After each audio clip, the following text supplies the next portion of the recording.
श्री सतीश चंद्र मिश्रा जी। धन्यवाद।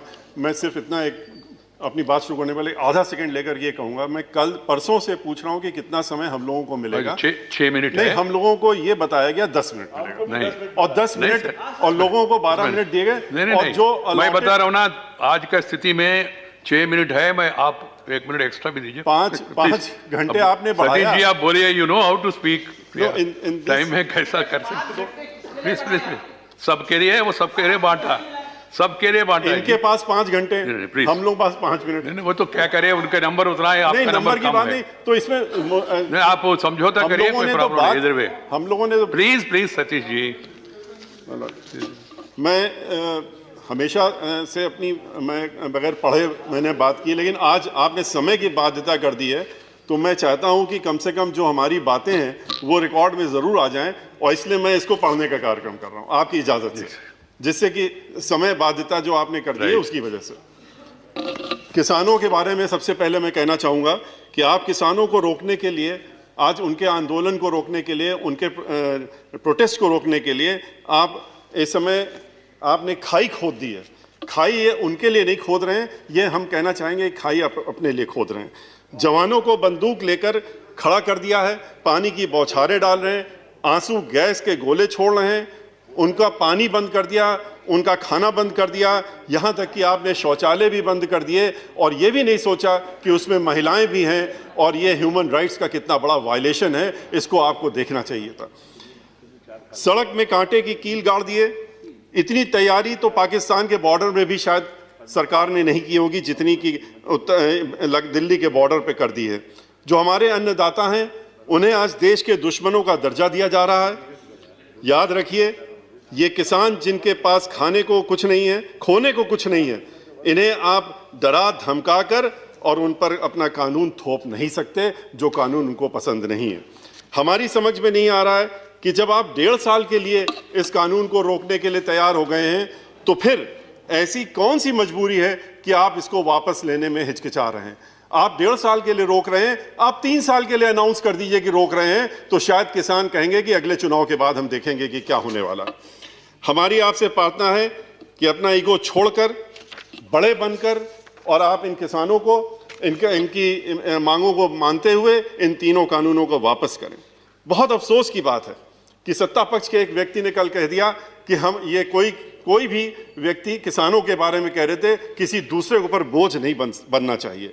ये बोझ नहीं है, ये हम लोगों को खाना देते हैं, अन्न देते हैं, इनको बोझ कहना बहुत ही निंदनीय बात है।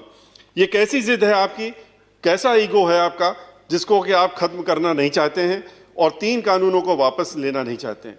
किसान जो हैं वो आप ही के बच्चे हैं, आपकी भाई हैं, बहन हैं, माता हैं, पिता हैं। उनको आपने देशद्रोही बना दिया, उनको आपने कह दिया कि ये तो टेररिस्ट हैं।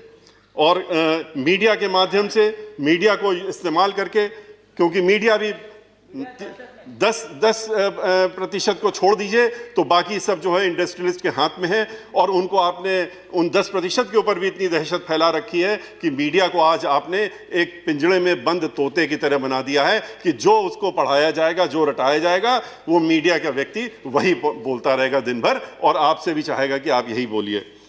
फार्म इंश्योरेंस पुलिस फोर्स में इनके ही घर के बच्चे रहते हैं, जिनको आप आज जवानों को आपने खड़ा कर दिया उनके विरोध में कि आप इनके लिए तैयार रहिए, आंसू गैस लेके तैयार रहिए, गोली लेके तैयार रहिए, और इनको ज़रूरत पड़े तो गोली चलाइए।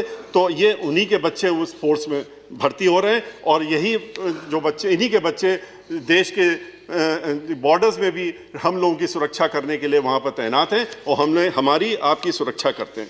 ये धूप में, बरसात में, कड़कड़ाती ठंड में भी छप्परों में रहकर, खुले आसमान के नीचे बैठकर हमारे लिए अन्न उगाते हैं, और जो नुकसान हर वर्ष उसके बाद नुकसान भी होता रहता है उसको सहते रहते हैं, और इसीलिए हम शायद इनको अन्नदाता भी कहते हैं।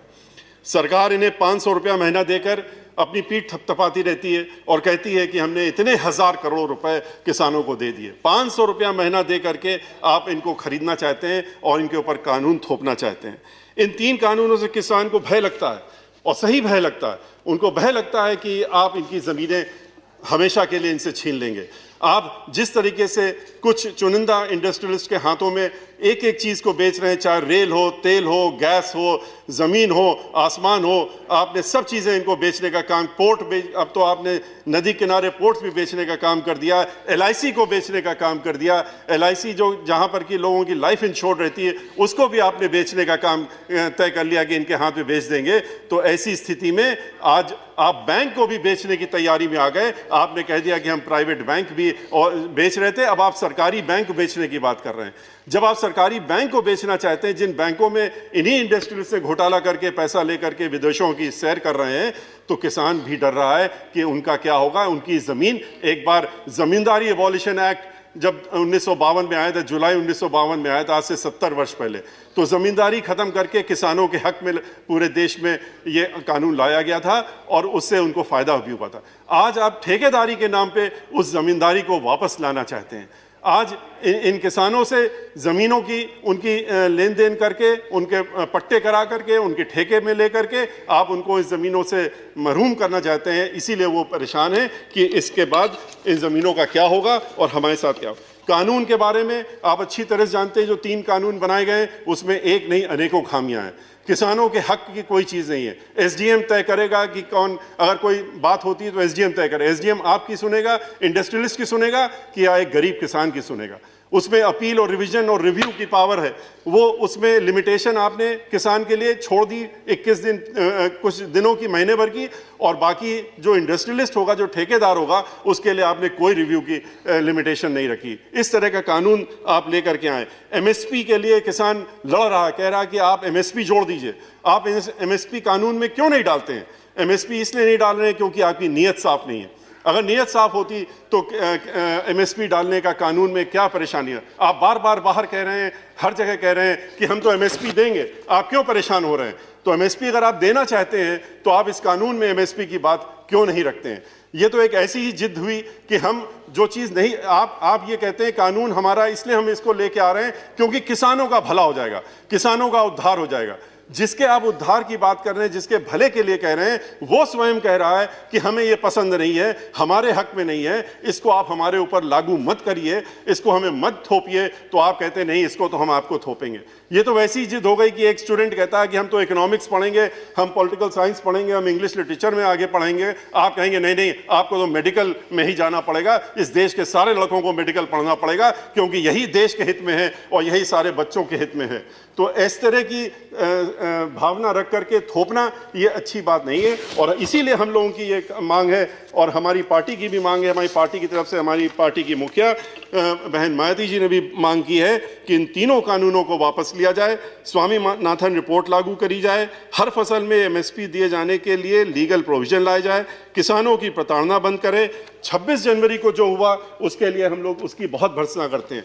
हमारे लिए भी झंडा जो है, इस देश का तिरंगा जो है, वो जान और शान और हर चीज़ के लिए सबसे ऊपर है। और हम लोग भी उसके अगर कोई भी उस पर दाग लगता है तो हम लोग उसको सह नहीं सकते। ऐसे लोग जिन्होंने इसमें लगाने की कोशिश की है और लाल किले में चढ़ करके उन्होंने तिरंगे झंडे को नुकसान पहुंचाने की कोशिश की है, उनके खिलाफ सख्त कार्रवाई होनी चाहिए। और उनको मैं आखिरी में 2 मिनट आपसे इसलिए मांग रहा हूँ कि प्रेसिडेंशियल, अभी आपने चूंकि कह दिया था कि किसान का अलग होगा और वो अलग नहीं होगा, तो एक साथ होगा, तो इसलिए दोनों पे बात करना जरूरी है।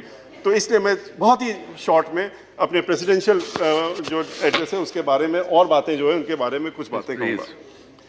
जहाँ तक आज देश में अनएम्प्लॉयमेंट इस कदर बढ़ गया है कि मैक्सिमम स्तर पर अनएम्प्लॉयमेंट बढ़ा हुआ है। 2 करोड़ नौकरी देने का वादा किया था, जिस तरह से आपने 15 लाख रुपए देने का वादा किया था गरीबों को उस सालाना, लेकिन 1 करोड़ से ज़्यादा नौकरियां जाने का काम हो रहा है। ये सब डीमोनेटाइजेशन का असर है। उसके बाद से आज के रोज़ PhD स्टूडेंट्स जो हैं वो भी क्लास 4 की नौकरी के लिए दरखास्त लगाते हैं तो लाखों में दरखास्तें आती हैं।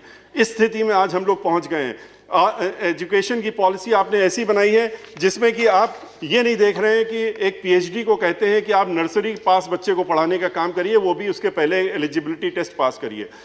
इसकी वजह से जो अनेकों MBA हैं, जो और पढ़े लिखे पोस्ट ग्रेजुएट स्टूडेंट्स हैं, उनको नौकरियां नहीं मिल रही, जो पहले पढ़ाने का काम करते थे, जिन्होंने हम लोगों को भी पढ़ाने का काम किया। वो कोई PhD होल्डर्स या खाली वही नहीं थे जिन्होंने पढ़ाने का स्कूलों में काम किया, वो ग्रेजुएट्स भी थे, पोस्ट ग्रेजुएट से पढ़ाते थे। आज आपने LIC को बेचने का जो डिसीजन लिया है वो बहुत ही घातक है। 49% पहले आप स्टेक बेच रहे थे, अब आपने 75% बेचने का।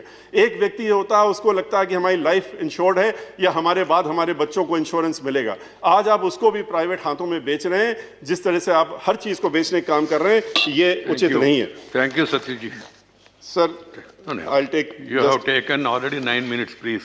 सर 10 मिनट की हमने छूट मांगी थी, 10 मिनट की छूट मांगी थी। अच्छा, हम एक खाली हेल्थ के बारे में बात करके अपनी बात समाप्त करना चाहेंगे। आपने हेल्थ स्कीम के बारे में कहा है, आपने प्रेसिडेंशियल अपनी एड्रेस में ये भी कहा है, माननीय राष्ट्रपति जी ने कहा है कि बहुत सी चीज़ें हम लोग कर रहे हैं, जितने देश में आप बढ़ावा कर रहे हैं वो सब, लेकिन अल्टीमेटली तो प्राइवेट हाथों में ही जाने वाला है। तो देश के पास कहाँ रहने वाला है? 2-3 प्राइवेट जो लोग हैं उन्हीं के हाथ में इसको भी बेच देंगे आप। हेल्थ स्कीम में आपने कहा है कि आपने बहुत किया, बहुत अच्छा किया, लेकिन आप ये भी तो देखिए कि इसमें और भी आगे बढ़ने की जरूरत है। हमने पिछली बार भी माननीय सभापति जी के सामने भी हमने ये बात कही थी कि कैंसर के पेशेंट्स पूरे देश में रोज हर महीने लाखों की संख्या में बढ़ रहे हैं।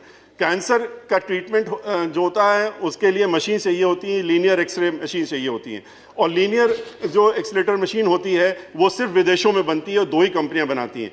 उनको यहाँ पर ला करके अगर हेल्थ सेक्टर हमको बढ़ाना है तो उनके लगाने के लिए प्राइवेट लोगों को आगे आने की इच्छा अगर हो या किसी को भी लगाना हो तो उनके पास कैपेसिटी होनी चाहिए। अनफॉर्चुनेटली ये बात मैंने पहले भी कही थी, आपने ये एक बार फाइनेंस मिनिस्टर से भी माननीय अध्यक्ष जी कही थी कि इस पर ध्यान दिया जाए कि उसमें आप 27% जो है इंपोर्ट ड्यूटी लगाते हैं, 27% इंपोर्ट ड्यूटी, वो 12-13 करोड़ की मशीन आती है उसमें 27% और दे। इस वजह से आज इसमें आप कितना कमा लेंगे साल भर में? 50 करोड़, 60 करोड़। लेकिन इसकी वजह से आज कैंसर की वजह से लोग मर रहे हैं और उनको दिक्कत हो रही। MRI, CT, इन पे जो है इंपोर्ट ड्यूटी खत्म होनी चाहिए, टैक्सेस खत्म होनी चाहिए। इसी के साथ में अपनी बात। Thank you very much sir. मेरा सुझाव ये है, आगे बजट भी है, कुछ लोग मेरे ख्याल से प्रेसिडेंट्स एड्रेस और बजट दोनों मिला के बोल रहे हैं, उनका दूसरा आदमी बोलेगा मुझे मालूम नहीं, बट इसको भी थोड़ा ध्यान में रखिए। सरदार बलवेंद्र सिंह बुंदर, सरदार बलवेंद्र सिंह बुंदर, सरदार बलवेंद्र सिंह बुंदर नहीं, नहीं। श्री अब्दुल वहाब, अब्दुल वहाब।